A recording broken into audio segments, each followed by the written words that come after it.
नमस्कार प्रिय विद्यार्थियों, आज हम बात करेंगे कक्षा 12वीं के अनिवार्य हिंदी अलंकार और अलंकार में आज हमारा टॉपिक रहेगा उत्प्रेक्षा अलंकार।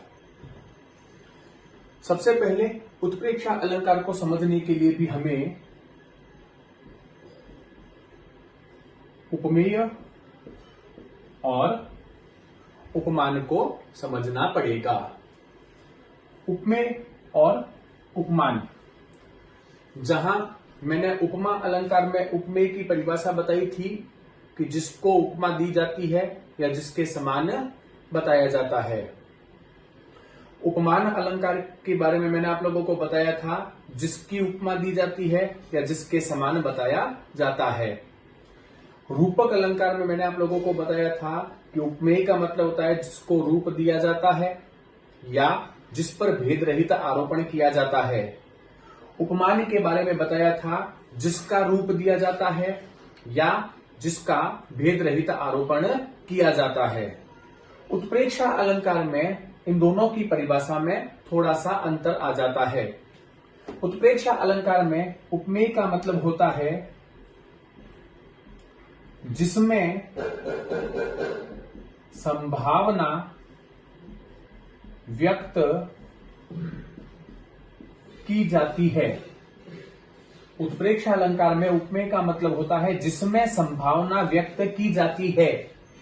जैसे मैं समझाने के लिए लिख दूं राम, तो ये राम क्या हो जाएगा?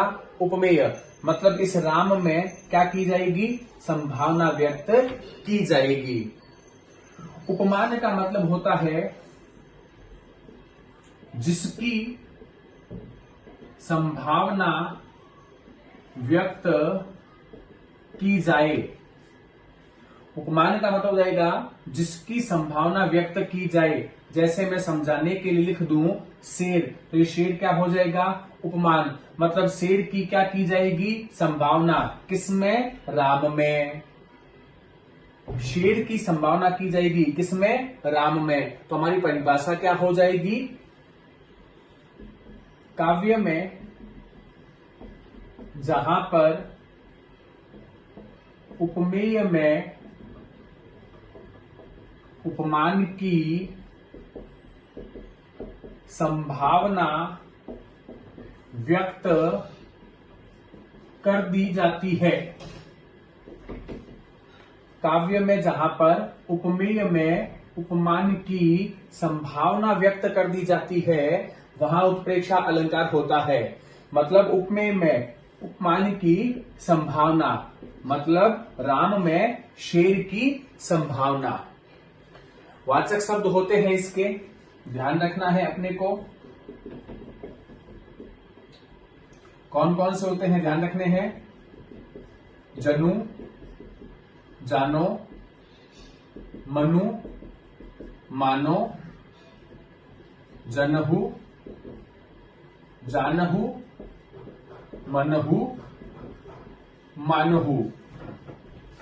जनु, जानो, मनु, मानो, जनहु, जानहु, मनहु, मानहु। तो जहां पर ये वाचक शब्द दिखाई दे, काव्य पंक्ति का या दोहे का अर्थ कीजिए। अगर वहां पर उपमेय में उपमान की संभावना दिखाई दे रही है तो वहां पर उत्प्रेक्षा अलंकार लिख करके आ जाइए। परिभाषा दोबारा बोलूंगा, पॉसिबल हो तो अपने नोटबुक में इसको नोट कर लें। काव्य में जहां पर उपमेय में उपमान की संभावना व्यक्त कर दी जाती है वहां उत्प्रेक्षा अलंकार होता है। उपमेय का मतलब क्या हो गया? जिसमें संभावना व्यक्त की जाती है। मैंने समझाने के लिए लिख दिया राम, तो ये राम क्या हो गया? उपमेय। और उपमान का मतलब होता है जिसकी संभावना व्यक्त की जाती है। जैसे मैंने समझाने के लिए लिख दिया शेर, तो ये शेर क्या हो गया? उपमान। मतलब उदाहरण के तौर पर, मतलब राम में शेर की क्या की जाएगी? संभावना कर दी जाएगी। वहां कौन सा अलंकार हो जाएगा? उत्प्रेक्षा। उपमा में तो राम को शेर के समान बताते हैं, रूपक में राम को शेर का रूप दे देते हैं और उत्प्रेक्षा में राम में शेर की संभावना व्यक्त करते हैं। उदाहरण देखेंगे।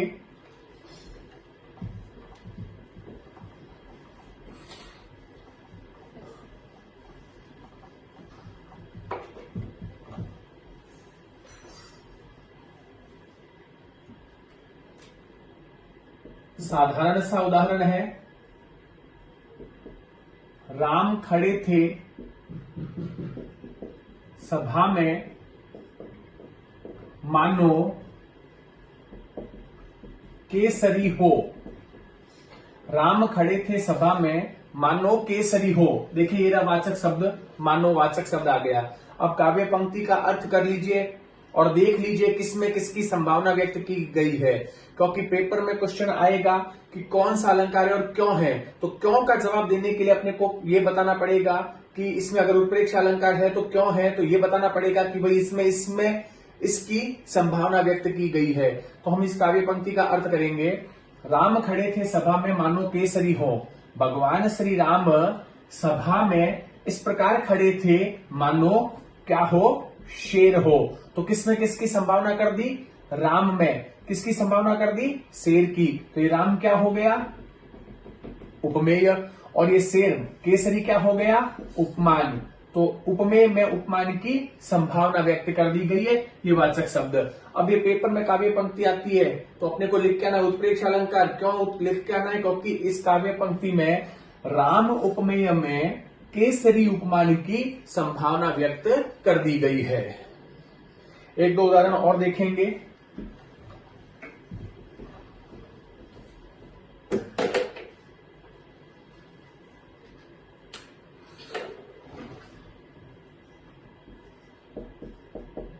जागा निशिचर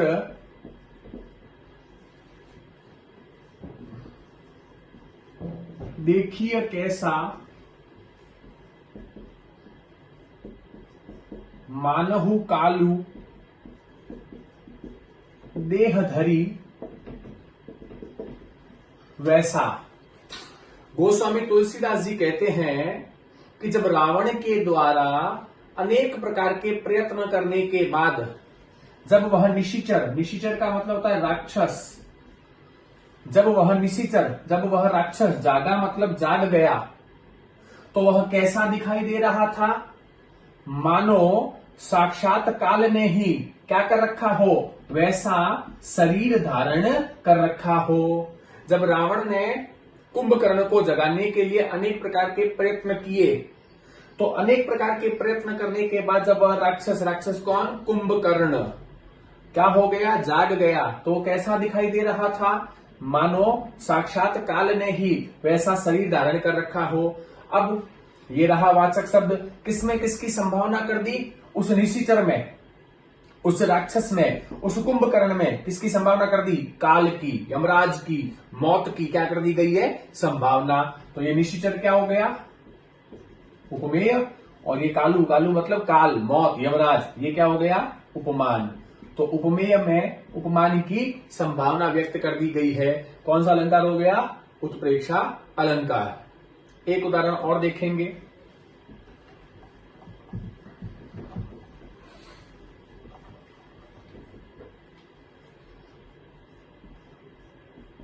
लट लटकनी मनु मत मधुपगन मादक मधु ही पिए। लट लटकनी मनुमत्त मधुपगन मादक मधु ही पिए। लट का मतलब बालों की लटें, लटकनी का मतलब लटकना, लट का मतलब बालों की लटें। तो कवि क्या कहता है कि लट लटकनी, भगवान श्री कृष्ण के गालों पर उनके काले काले बालों की लटों को लटकता हुआ देखकर ऐसा लगता है मनु, मानो। मत्त का मतलब होता है मदमस्त, मधुपगन का मतलब होता है बौरों का समूह, मादक का मतलब होता है नशा, मधु ही शहद कह सकते हैं, पिए का मतलब पीना। लट लटकनी मनुमत्त मधुपगन मादक मधु ही पिए। कवि क्या कहते हैं कि भगवान श्री कृष्ण के गालों पर उनके काले काले बालों की लटों को लटकता हुआ देखकर ऐसा लगता है मानो मदमस्त भौरों का समूह उनके सौंदर्य रूपी रस का क्या कर रहे हो, पान कर रहे हो। तो किसमें किसकी संभावना कर दी?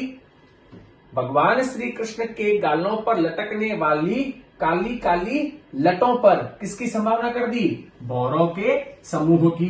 तो ये लट क्या हो गई? उपमेय, और ये मधुपगण क्या हो गया? उपमान। क्योंकि भगवान श्री कृष्ण के गालों पर लटकने वाली लटों में किसकी संभावना कर दी? भौरों के समूह की। इसलिए इसमें कौन सा अलंकार हो गया? उत्प्रेक्षा अलंकार। आगे देखेंगे एक दो उदाहरण और। देखिए,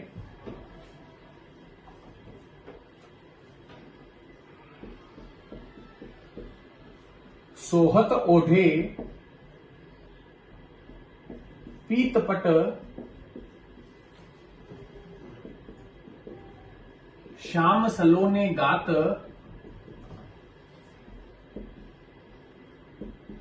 मानहु नीलमणि शैल पर आतप पर्यो प्रभात।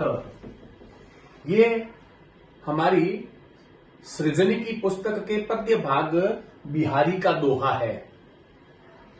ध्यान से इस दोहे को भी समझ लें और इसमें उत्प्रेक्षा अलंकार है, क्यों है वो भी समझ लेते हैं।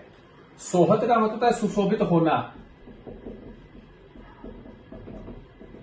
ओढ़े मतलब ओढ़े हुए, धारण किए हुए। पीतपट पीले वस्त्र। श्याम का मतलब भगवान श्री कृष्ण। सलोने का मतलब सुंदर, और गात का मतलब होता है शरीर। मानहु मानो। नीलमणि शैल, शैल का मतलब पर्वत। आतप का मतलब सूर्य का प्रकाश।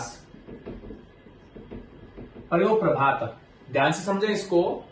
सोहत ओढ़े पीतपट श्याम सलोने गात। तो बिहारी कहते हैं कि भगवान श्री कृष्ण अपने सुंदर शरीर पर पीले वस्त्रों को ओढ़े हुए सुशोभित हो रहे हैं। भगवान श्री कृष्ण के सुंदर शरीर पर पीले वस्त्रों को देखकर ऐसा लगता है मानो नीलमणि पर्वत पर प्रातः काल सूर्य का प्रकाश सुशोभित हो रहा है। तो किसमें किसकी संभावना हो गई?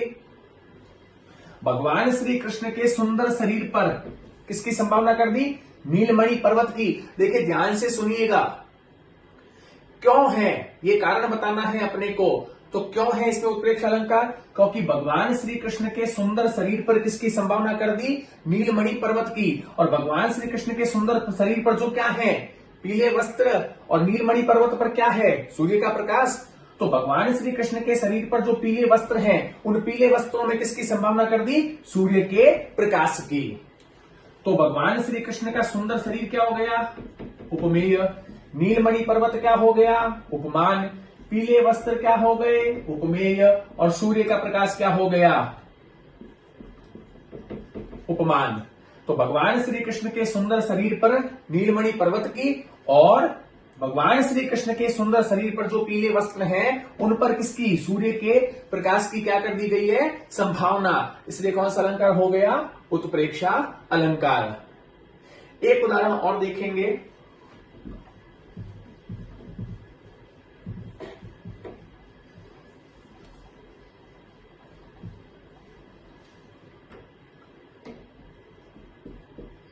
कि जीने पट में झुलमुली झलकती ओप अपार।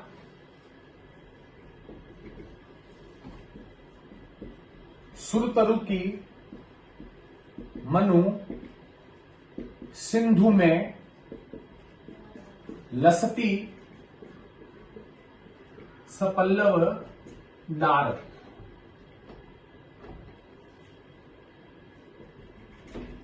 जीने पट में झुलमुली झलकती ओप अपार। सुरतरु की मनु सिंधु में लसती सपल्लव डाल। यह भी हमारे सृजन पद्य भाग बिहारी का दोहा है। तो इस दोहे को भी ध्यान से समझ लें। उत्प्रेक्षा अलंकार है, क्यों है ये भी हम ध्यान से समझ लेते हैं। जीने पट महीन वस्त्र, सूक्ष्म वस्त्र कह सकते हैं। जीने पट में झुलमुली, झुलमुली कान का आभूषण। झलकती दिखाई देना, दिखाई देती। ओप का मतलब चमक। सुरतरु कल्प वृक्ष। सिंधु सागर। लसती दिखाई देती। सपल्लव डाल पत्तों से युक्त शाखा। तो इस दोहे को भी ध्यान से समझ लें। जीने पट में झुलमुली झलकती ओप अपार। कोई बिहारी कहते हैं कि मेरी नायिका ने अपने शरीर पर जीने पट महीन वस्त्र धारण किए हुए हैं और कानों में उसके झुलमुली नामक आभूषण सुशोभित होता है। तो जब नायिका के कानों में धारण किए हुए झुलमुली नामक आभूषण की अपार चमक उसके महीन वस्त्रों से झलकती है, तो नायिका के कानों में धारण किए हुए झुलमुली नामक आभूषण की अपार चमक को उसके महीन वस्त्रों से झलकता हुआ देखकर ऐसा लगता है मानो सागर में कल्प वृक्ष की कोई पत्तों से युक्त शाखा क्या हो रही है, दिखाई दे रही है या सुशोभित हो रही है। तो किसमें किसकी संभावना कर दी? नायिका के शरीर पर जो क्या है, जीने वस्त्र। उन जीने वस्त्रों में तो किसकी? उन जीने वस्त्रों में तो सागर की। और नायिका के जीने वस्त्रों में जो क्या दिखाई दे रहे हैं, झुलमुली नामक आभूषण। तो उस झुलमुली नामक आभूषण में किसकी संभावना कर दी? कल्प वृक्ष की पत्तों से युक्त शाखा की क्या कर दी गई है, संभावना व्यक्त कर दी गई है। इसलिए इसमें कौन सा अलंकार हो गया, उत्प्रेक्षा अलंकार। दोबारा सुनेंगे। जीने पट में झुलमुली झलकती ओप अपार। कोई बिहारी क्या कहते हैं कि मेरी उस नायिका ने अपने शरीर पर महीन वस्त्र धारण किए हुए हैं, कानों में उसके झुलमुली नामक आभूषण सुशोभित होता है। तो कानों में धारण किए हुए झुलमुली नामक आभूषण की अपार चमक महीन वस्त्रों से झलकती है। तो जब कानों में धारण किए हुए झुलमुली नामक आभूषण की अपार चमक को महीन वस्त्रों से झलकता हुआ देखकर ऐसा लगता है मानो सागर में कल्प वृक्ष की पत्तों से युक्त शाखा क्या हो रही है, सुशोभित हो रही है। तो किसमें किसकी संभावना कर दी? नायिका के शरीर पर जो महीन वस्त्र हैं, उन महीन वस्त्र में तो किसकी, सागर की। और महीन वस्त्रों से जो क्या दिखाई दे रही है, झुलमुली नामक आभूषण। तो उस झुलमुली नामक आभूषण में किसकी, कल्प वृक्ष की पत्तों से युक्त शाखा की क्या कर दी गई है, संभावना व्यक्त कर दी गई है। इसलिए इसमें कौन सा अलंकार हो गया, उत्प्रेक्षा अलंकार। आशा करता हूं कि आपके अलंकार बहुत ही बेहतर ढंग से समझ में आ रहे हैं। मेरा पूरा प्रयास रहेगा कि आपकी 12th अनिवार्य हिंदी की जितनी भी समस्याएं हैं वो सारी समस्याएं मैं दूर कर सकूं। इसी प्रकार लगातार मेरे द्वारा डाले गए वीडियो को देखते रहें और दूसरों को भी प्रेरित करें। धन्यवाद।